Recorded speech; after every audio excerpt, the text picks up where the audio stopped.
All right, we are live. Sorry, guys, for the randomness. We are in the Dom vehicle, but that doesn't stop us from getting ready for London football. Welcome back to pregame for Ravens versus Titans week.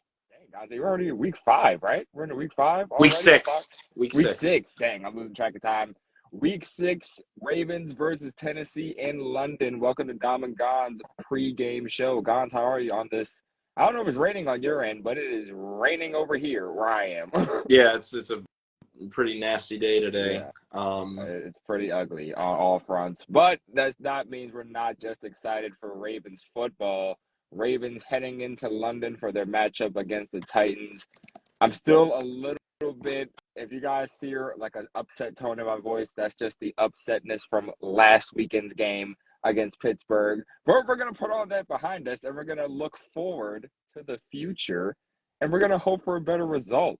So let's get into our keys for the Ravens in this game. Gonz, you want to start us off? What do Yeah, you let's think the go ahead Ravens will need and to go win this like we game? always do. Let's go ahead and start with the injury reports. So, good news for the Ravens. Their injury report is the best looking that it has, or the best, words are hard right now. I apologize. It's the best looking injury report, the healthiest injury report that we've had all season. Only 2 guys are on there, and that's Odafe Oweh, who's set to miss his 4th or 5th straight game, and I can't remember the other guy. Is it Keaton Mitchell? I don't. Keaton was on the report, but he's been practicing fully this whole Okay. week. So I know he was questionable with the injury. I think it was like a shoulder Okay, injury, so I he believe. was on the report as a questionable, listed as questionable. Odafe Oweh is the only one that is definitely out. Everyone else who was, questionable got put on IR, and they'll return in 4 weeks. The biggest thing is Morgan Moses off the injury report, Odell Beckham off the injury report. So these guys are all good to go. There should be no excuses. We have our fully healthy offensive line for the first time since week 1. So let's do a better job of blocking on both sides of the ball. Let's keep Lamar upright. And then hopefully that won't result in any more sack, strip, fumbles, because I'm tired of seeing those. So we need more. We need a better game from Ronnie Stanley. We need stability on the right side of the line too. So hopefully having Morgan Moses back in the lineup is that extra spark we needed to not allow pressure from the tackles. But it's very encouraging to see all these injuries starting to disappear for now. So let's keep it that way. That was a great thing to see. Very good. And it's not even that these guys are listed. They're not even designated as an injury, which is even better. It's one thing if you're just fully practicing and you're designated on the injury report. These guys are getting removed off. So there's no excuses. There's no excuses to not perform well. And I'm hopefully, yes, Marcus Williams is not on there either, but hopefully he has a better game this week too on defense, and hopefully that buys whatever he's got going on in his shoulder or the pectoral injury doesn't make that a factor again, because he was not. I did not like how he was playing last week. Like he was scared of contact, scared to wrap guys up. He started doing the old Ed Reed tackles where you remember Ed Reed at the end of his career started just hitting people, not even wrapping guys up, just pushing them. And it's like, okay, Ed, you're not 23 anymore. You can't get away with that. So same thing here. He was just kind of shoving guys. He was shoving Jaylen Warren. He wasn't wrapping him up. Like he was scared to injure that pec again. So hopefully he's back a little bit better. Same thing for OBJ, that ankle. He said it was about 80% last week. But he also acknowledged that this slow start he's had to the season is completely on him, and he's not making any excuses. So that's good. Is he washed? I don't know. We'll see. We will see. Because it's been very weird with Odell Beckham recently. Hopefully this is a game where he can actually maybe get in the end zone and just make more of a difference, because he hasn't. He really hasn't. Switching over to the Titans part of things. 3 starters ruled out. Treylon Burks, or it's either Treylon or Traylon, my apologies, however you say it, out for this game. Didn't even make the trip to London. Luke Gifford, I'm not sure who that is. Is he a lineman? I don't know. But I know Elijah Molden is a pass rusher, and he is also listed as out. So those 3 guys did not make the trip over the pond to London. But the Titans also have a lot of other guys that were, beat up a little bit this week in practice. Jeffrey Simmons being one of them. He missed practice Wednesday, limited on Thursday and Friday, so he probably will play. Tyler Tart has a toe injury. He missed Wednesday, and Thursday. Not sure about his Friday status, but he should be on track to play. I think all these guys are probably going to play. Amani Hooker popped up on the injury report on Thursday with a thumb injury, Amani Hooker being a starting DB for this Titans defense, and then Danico Autry, one of their premier pass rushers. The Titans have a very good defensive line. So that's one of the guys popped up on the injury report with a finger injury. So most likely they'll be okay. They're just finger injuries. They'll probably play still. So yeah, the Titans a little bit banged up, but they should still have their roster pretty intact on the defensive side of the ball. Offense, though, it's DeAndre Hopkins. That's who it's going to be. With Treylon Burks being out at tight end, I don't even know who they have at tight end. And, of course, they got Derrick Henry, so we'll have to prepare for that. And their second rookie running back, who's listed as RB2, I can't remember his name right now, but he's actually been averaging more yards per carry than Derrick Henry. Derrick Henry's been averaging 3.8 on the year, so not the start of the season that he wanted as the Titans star King Henry running back. Not quite living up to his name. Is that his fault? No, because I think their line has kind of struggled to block for him. So we don't want to have him get back on track. Let's keep that down to 3 yards a carry, not let him go on. Let's make Tannehill beat us through the air. So, yeah, that's the injury lineup. Ravens are getting healthier. Titans are pretty healthy for the most part. I didn't forget to mention that these Titans, yes, they have a lot of injuries, but they're not all bad. So most likely they'll be okay. Their defense is going to be a challenge to score on, so we'll see how we do.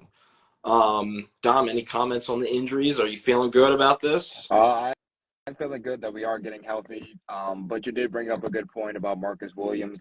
I did say a little bit when he was like on track to come back. I had my worries with him coming back as soon as he did. With the pec injury, it just seems like he is kind of scared to re-injure that pec. I can't really blame him, but I would have been okay if he would decide to take a couple more games off. Like I keep saying before, your health is way more important than these games. I would have rather had him later down the stretch than him come back as soon as he did. I care about his well-being as a player, and just seeing him out there, like not really performing to the standard that he wants to perform to, you can kind of see it out there. Like he's like, I don't know, like there's one play that I saw, it was like a highlight on Twitter, and he like you see his arm where he had the pec, like you see his arm just like kind of in like a one, like no movement on that arm. It's stagnant, and then he's just moving around with the other. So you can kind of just tell that he's a little bit compromised, and I don't want him out there risking himself. I'd really rather have him when he feels more confident in it. But I can't obviously, coaches make these decisions. He knows his body, so I know he's going to try to get the best out of himself. So I'm hoping that he will have a good game. I'm just hoping that he protects himself at all times and have him be careful out there because anything can happen. I hope nothing happens to him. But it is good to see that we are finally having one of the best injury reports that we've had all season. Like, this is probably the best it's looked with just Owe. I'm hoping Owe will be all right sooner or later whenever he decides to come back or whenever he's back to 100%. But I'm happy to see it. It is good to see that the Titans are missing a couple of key players who might help us to our advantage, but knowing us, we like to kick ourselves in the foot. I actually have an update on that real quick. I was looking at the wrong injury report. That was not the most up-to-date one. So Jeffrey Simmons, he's not even listed on there for the game status, so he'll be there. Ariz Al-Shir, the linebacker, not listed on there for the game status. He'll be out there. Danico Autry practiced fully on Friday. He'll be out there. Same for Amani Hooker. So, like I said, it was kind of just dinged up guys, not really too hurt, no serious injuries. Just guys might be dinged up because, we've gone through a month of the season. But they'll all be out there for the most part. aside from those three that I mentioned at the beginning. So it's going to be a It dogfight. Either is. way. No. It will We're be. going to have to prepare for a It's dogfight. going to Tennis. be a close one, I bet. We'll see, because the Titans are a stingy defense, and I think this will be a good start to bring in the conversation. What is going to happen in this game? Well, on defense, you know what? Let's start with the Ravens defense. Ravens defense versus this Tennessee Titan offense with Ryan Tannehill at the helm. Some of us predicted in the offseason that Tannehill wouldn't last this long. Well, he's still the starter, and therefore he's still capable of beating the Baltimore Ravens because he's done it before. So there's no Will Levis. This is not a free win. We were hoping it could be a free win in the offseason. We were making these predictions, but nope. I know the Titans are 2-3, but the thing about them, they are so inconsistent. You just don't know which Titans team you're going to get. The Titans team blew out the Bengals 27-3. Then they went to Cleveland the week before. In Cleveland, they lost 27-3 as well, but they were on the losing side of it. So you just don't know which Titans team you're going to get.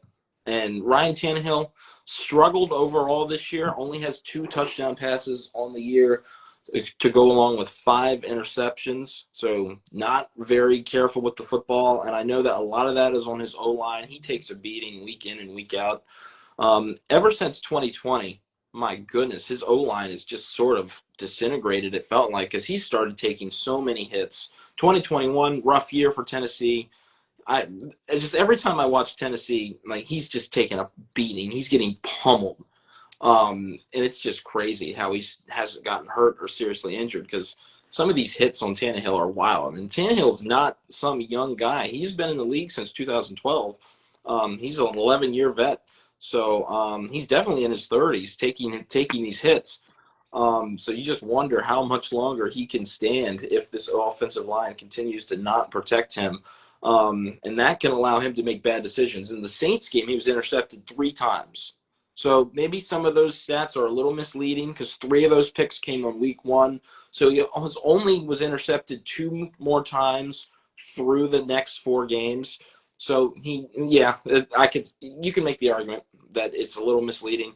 So I don't know. We'll see. But they have not been super effective in the passing game. DeAndre Hopkins is doing the best he can.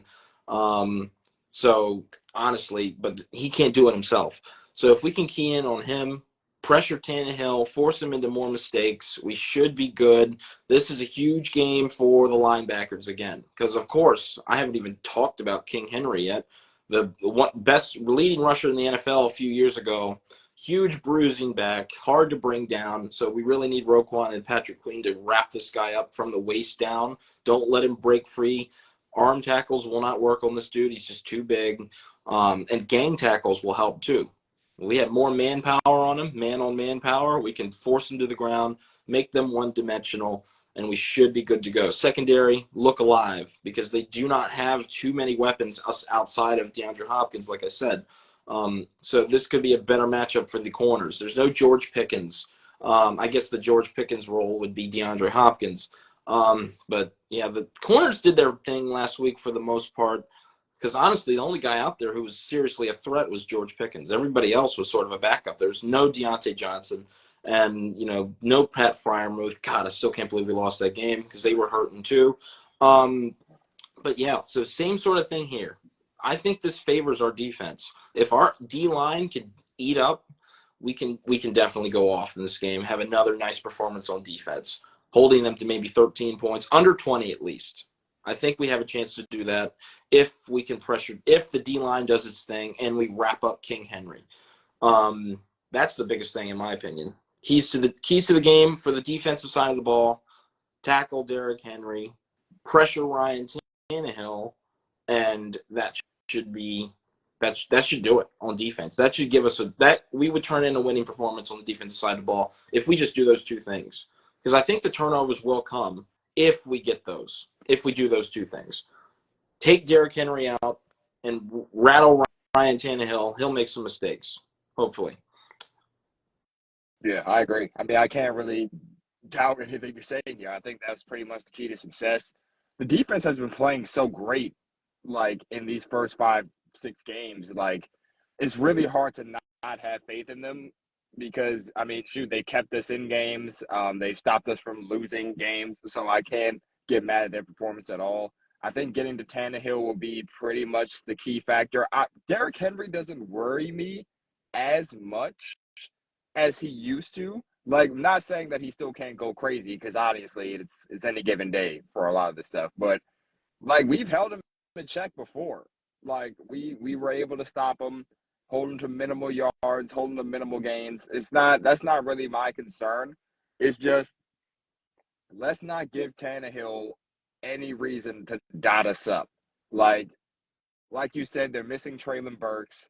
They have D Hop. They still have the really tall tight end, I believe Chagosium. I don't know if he's still Oh, that's right. effective in their That's pass his game. tight end. That's Yeah. their tight end. Okay. So I'm hoping that we could still limit Chigoziem them. Let's not. Okonkwo. Yeah. Yes. Thank you. So they still have him at the helm. D Hop, I know he went crazy in one game. He had like over 100. I forgot who that was against. But he still, let's not play down to the fact that just because the Titans are a little beat up that we should sleep. Obviously, after last week's performance, we have no reason to sleep on any opponent after last week's abysmal loss. So the defense has pretty much been carrying us. The offense needs to do better, but defensively, I think we'll be just fine. I think if we follow your keys, pressure Tannehill. Let's see if we can get some more sacks. I think this is the game where we pile up the sacks. Like you said, Tannehill's taken a beating all year, so let's kind of be a part of that beating. Let's just jump him.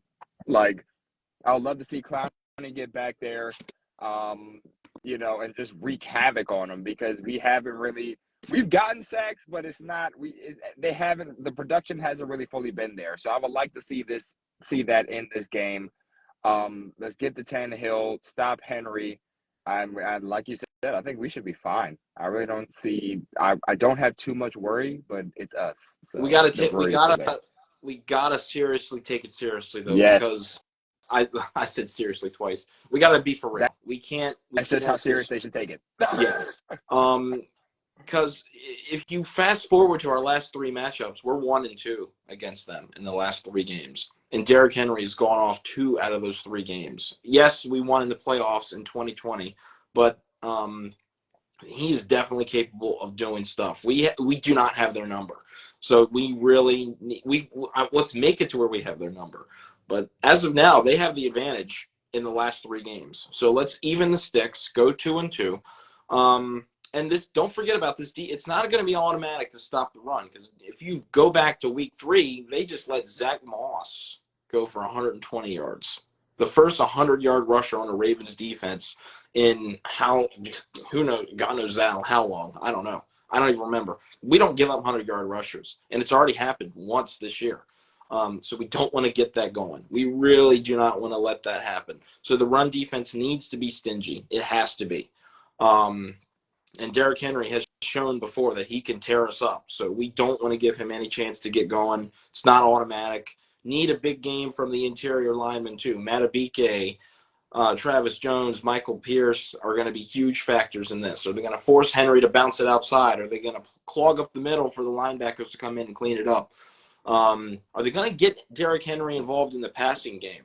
Because they also throw a lot of screens to Derrick Henry. And sometimes they go for touchdowns, because the blocking is set up perfectly, and then he takes it all the way. I've seen it a couple times where it's just a little slip screen and Derrick Henry goes all the way. So we really need to take him out of the game on both sides of the ball, both sides, passing and running. And I really hope they're prepared for it. So we'll see. We will see. Let's go on over to offense. Dom, why don't you start us out for the offensive keys to the game? Oh, you already know my first thing I'm going to say. You already know the first thing I'm going to say, and I don't even, let me, the pen, hand, do that. Receivers, you see, do that. That's all you have to do. Multiple touchdowns dropped in that game against Steelers. The Ravens receivers have to bounce back after that performance against the Steelers. We need stable hands, consistent hands this game. We cannot allow Tennessee to take advantage of our drops and our mishaps. Okay, receivers, catch the ball. Lamar's putting it in your spot. Catch it. We can't keep dropping these games, man. We can't, because the more the other AFC teams play, the more momentum they can get, and the more we could slip. So we have to take advantage of this. Offense, receivers, please catch the ball. Speaking on the ball, hold on to the ball. Justice Hill, I get it. You're elusive. I love that for you. I love you seeing you go crazy. But, dude, please protect the ball while you're running. Don't get so wild with it. Hold on. Lamar, please hold on to the ball. No more mishaps. No more miscues. Good communication is key. No more miscommunication to Linderbaum on when we should have kicked that 3 at the goal line. Like, we have to make sure we are clicking on all cylinders offensively. Good communication, consistent hands, no more fumbling, no more miscues, no more mishaps, and we will be fine. The offense can click. We've seen, like, who knows what the stats would have been in that last game if the receivers would have caught that ball. Lamar would have had a premier day. The receivers would have had a premier day.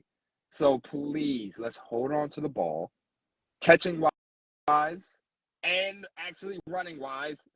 No more miscues, no more mishaps, and just play Ravens brand football, man. That's pretty much the keys. Like, I feel as though the offense will be and is fine, but we just have to stop messing our own selves up.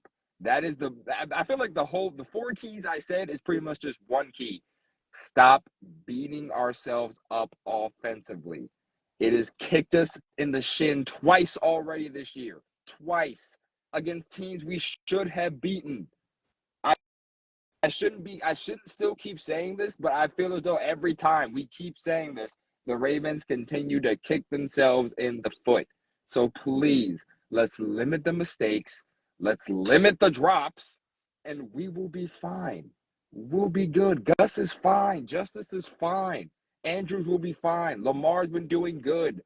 And also, let's stick to what's been working. In the red zone, if Lamar has been consistently running the ball into the end zone, in the red zone, let's continue to do that. Like, if it works, why? If it's not broke, don't fix it. Let's stick to what's been working. Lamar has been doing great running the ball in the red zone in those key pivotal moments. Let's keep him in that set. Let's keep him running. Let's keep the defense honest. Will they have to defend the pass? Will they have to defend Gus? Will they have to defend Lamar? Let's keep these guys honest.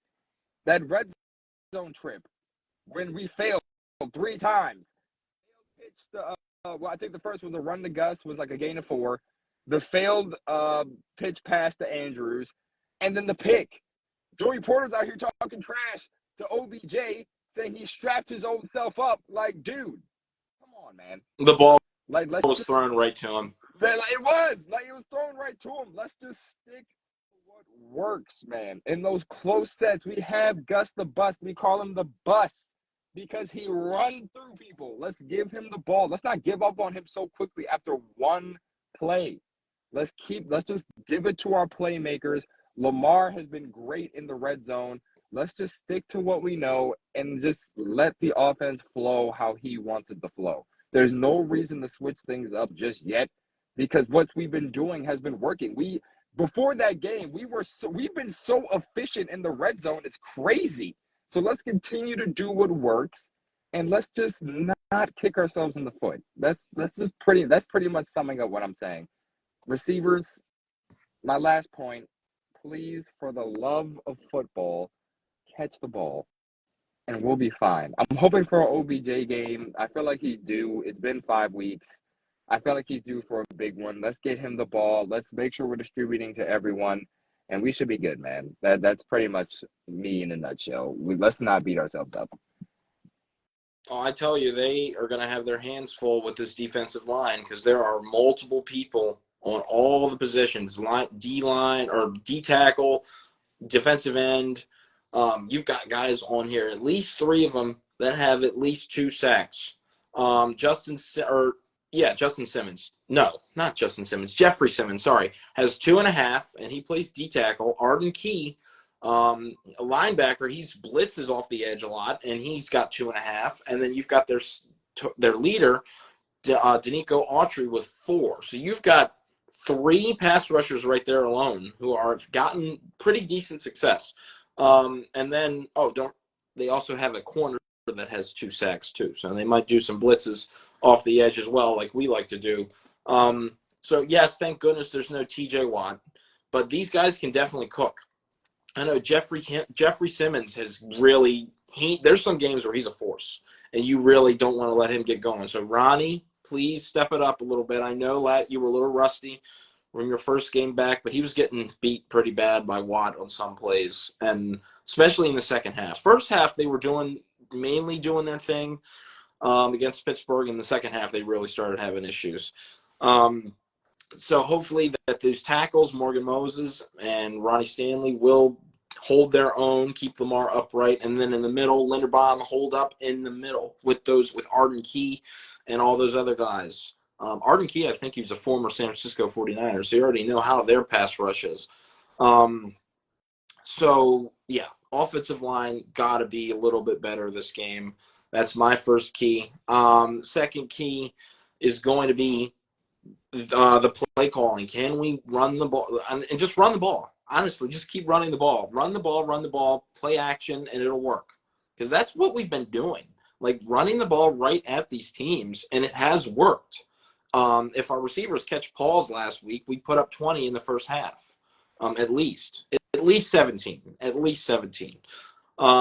and we would have been going into halftime up 17-0 because they wouldn't have got 3 if we didn't fumble. So, yeah, I let the run open up the passing game because that seems to work against the teams we've been playing. We have the formula to win, and that leads me to my last key. I'm going to have 2 on defense and 3 on offense, and just play mistake-free football. That's what you have to do. You just cannot do these silly Pop Warner mistakes with catching the ball, missed blocks, drops. I mean, it's just inexcusable at this level in sports. You're a professional football player. You shouldn't be dropping the ball. We shouldn't have 8 drops in a game. That's insane. It's absolutely insane. That's something you do at the high school level or lower. Pop Warner even, the little leagues. Like that's just, it's inexcusable. So we that better go away. I'm confident they'll clean that up. Lamar's confident as well in his team that they will clean that up as well. And yeah, hopefully, like I said earlier, hopefully we can get OBJ involved as well in this game because he'll be full strength. Hopefully that ankle's up to 90 or 100 by now. He's like we said, he's off the injury report, so there's no excuse for him. He could have a nice quiet day, maybe get 50 yards, maybe a TD. Hopefully Zay Flowers can step it up a little bit, get a touchdown and not fall on a wide open pass or drop something that's wide open or just something stupid. Like, just don't give them free opportunities. Like you said, don't give them free opportunities to stay in the game. And let's keep using what has been working, and that is the ground game. The ground game has opened up everything, whether it's a Lamar run or a handoff to Gus on an inside zone or an outside sweep to Justice Hill or an option. It doesn't matter. Read option. Just run it. Tire these guys out. And then we can open up the passing game and really eat them. Get into the red zone. You need to be more efficient in the red zone this week. There hasn't been an issue all year until it's an issue in our losses. And our losses were just kicking too many field goals. Well, more so in the Steelers game. The Colts game, I think we only had 1. I think we scored on both of our red zone trips in the Indianapolis game, if I'm being honest. Yeah, I think we did. Yeah, that 17, that field goal to make it 17-16 was a long Justin Tucker field goal. Yeah, they weren't in the red zone. So they were 2 for 2 in the Colts game. Last game, different story. Way different story. 1 for 3 in the red zone. Got to get that up to at least 2 for 3 or 3 for 4, getting touchdowns and not field goals. So yeah, get the red zone offense back to what we were doing, what we've been doing all year. We had a high percentage before the Steelers game. It was like 12 for 15. So that was good. So we need to keep that going. Monken, that's pretty much it for me. Run the ball, open up the passes, and mistake-free football, really, and pass protect. Pass protect. Those are my 3, and we'll be okay. Yeah, I think the offensive line will hold up well. I feel like they've been doing pretty decent this year, even when banged up. I'm hoping they follow your key and just hold up well against these pass rushers because it's going to be a dogfight and it's probably going to be close. But speaking of close, now we'll just give you guys our game predictions, how we feel like this one's going to go. Gonz, you want to give you a prediction? What do you think? I'm going to say, well, first of all, every time we do this, I'm wrong. Like, I've been wrong almost every game, literally. No, that's not true, because you I were had the close. Texans. Yeah, I had you the were Texans close win. on a That couple, was I right. think, so. Week 2, I predicted a loss. Week 3, I predicted a win, and they lost, so I'm 1-2. After that was the Browns game. I was going to pick a loss, but then I changed it at the last minute when DTR was starting. So I guess you can give me the win for that, 2-2. And then Steelers, I picked a win too. So I'm 2-3 on the year with my picks. Well, these picks. But if we flash back to May when we did the season predictions, I'm right on par, 3-2 at this point in the year. Yeah, I'm off by a So lot, because I said we I'm were going going to to be go like ahead 5 and and 0. say I'm going to go ahead. Yeah, I'm going to go ahead and say Ravens win this game 23-20. Okay. Okay. You're not really too far off of me. I think this is going to be a little bit of a slugfest, so I'm going 24-17. I feel like it comes down to a nail biter. We'll need Tucker at least once in this You game. said so, well, Because that's a better game than what I just said, though. You just said it's a yeah, I slut. know. It's Okay. going to be ugly. I still feel like it's going to be Oh, ugly. okay. That's why I'm Oh, saying okay. it's probably going to be a slugger. I don't think it's going to be like an effortless game, but I think it's going to be a slugfest. But I think we'll be better offensively because the receivers are going to want to bounce back after last week. Mm-hmm. So I think we'll be all right in that front. So I'll say 24-17 Ravens way. All righty. Well, there you have it. Tomorrow, kickoff at Tottenham Spur Stadium at 9:30 in London. Get your tea and your biscuits ready because the Ravens are back. We need to Tea advance. and Oh, another biscuits, your thing. fish and chips. Yep. Get them all Yep. ready. Remember, guys, last time we were in London, we lost 44-7. So you don't think that the Ravens have that in the back of their mind.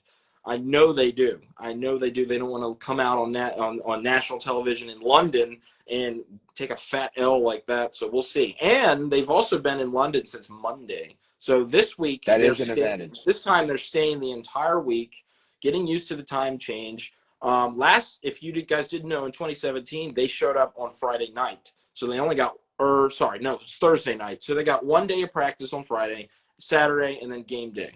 So they didn't have time to adjust to the time change. That So is this a time they had 2 days huge to adjust to the advantage. time change before they even started practicing. So that's pretty good. That's pretty nice. So hopefully they'll be all good to go. The Titans, meanwhile, didn't show up until Friday night. So Who we'll knows? see what That they're could be doing. that could be a factor. Maybe Tannehill's still sleepwalking, and maybe Derrick Henry's left his cleats or something back in Maryland or Boy, Tennessee. I hope so. So we'll see. All right. Well, hopefully Boy, we I get hope this. so. Yeah. All right. Well, I guess we can go ahead and get up on out of here. My prediction, 23-20, Dom's 24-17. We can go ahead and wrap this up. Anything else, Dom, before we head on out here? Nope. I'm just hoping for a Ravens dub, and we can come on a victory Monday for a post-game stream of Dom not being upset at the Ravens. But Guys, no matter what happens in the AFC North, if the Ravens win, they're back in first place because Steelers are on a bye. Browns, they play the Niners. Bengals, they play the Seahawks. Even if they win and we win, we'll be 4-2, and they'll be 3-2. So we'll have a half-game advantage. So just I get the hope dub. they have All that in right. the back of their minds in this game, because every win matters in this division, because our division is not a cakewalk. So I hope they Right. understand that. Yep. All right, guys. So we're going to get up out of here. Let us know your thoughts. Will the Ravens take the dub in London, or will they be packing back to London with an L and some fish and chips? Let us know your thoughts in the comments below. What's your score predictions? How's your team going to do week 6? Is your team on a bye? I don't know. I don't really pay attention to the schedule, but we'll see. This wraps up Dom and Gonz pregame show. We'll see you on Monday for the postgame. Dom and Gonz, we're out.